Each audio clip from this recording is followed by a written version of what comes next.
Hello, and welcome to the Academy of Useless Ideas. Today we'll exemplify the axiomatic method by discussing the axioms of ordered fields. Mathematicians have used the axiomatic method to express the relevant features of mathematical structures as axioms. These axioms enable them to prove new theorems that deepen their understanding of mathematical structures. In the process of creating axioms, mathematicians aim to distill the most essential aspects of the objects of interest through abstraction. In the case of ordered fields, the goal is to distill the structure of the rational numbers that is required to extend them to the real numbers. The rational numbers with the operations of addition and multiplication form an algebraic structure known as a field. The axioms for a field include two binary associative and commutative operations, addition and multiplication, as well as two constants, 0 and 1. Every element in the field has an additive inverse and every non-zero element has a multiplicative inverse. Lastly, the operations of addition and multiplication are related by the distributive law. For the purpose of highlighting the power of abstraction, let's take a closer look at the seemingly obvious fact that -1 times -1 equals 1. Interestingly, this statement can be derived from the axioms of a field, which means that it applies not only to the rational numbers, but to a wide variety of mathematical structure, such as the real numbers, the complex numbers, and beyond.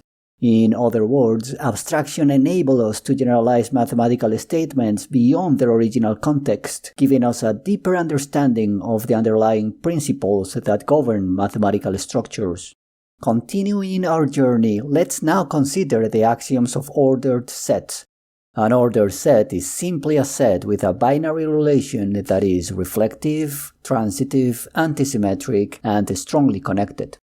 To better understand the concept of an ordered set, let's consider the example of the set of rational numbers with the relationship of smaller or equal. This relationship will be essential in our analysis, as it allows us to define maximums, minimums, and upper and lower bounds.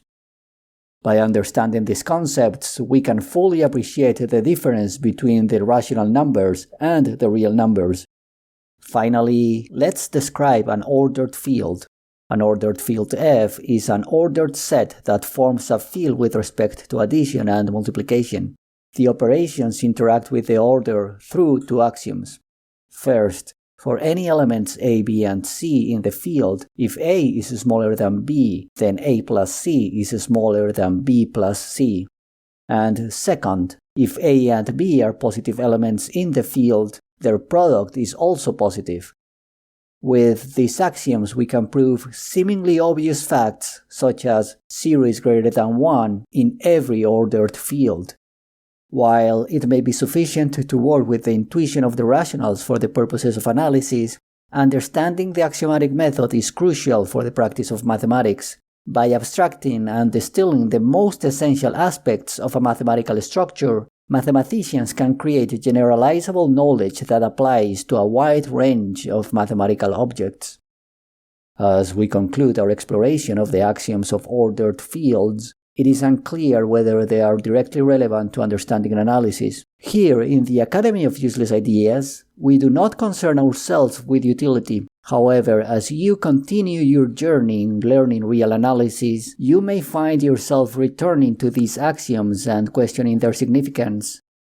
Are we taught these axioms because they aid in comprehending analysis? Are they intended to assist us in becoming better mathematicians? Or are they taught merely because they have been traditionally included in the study of analysis?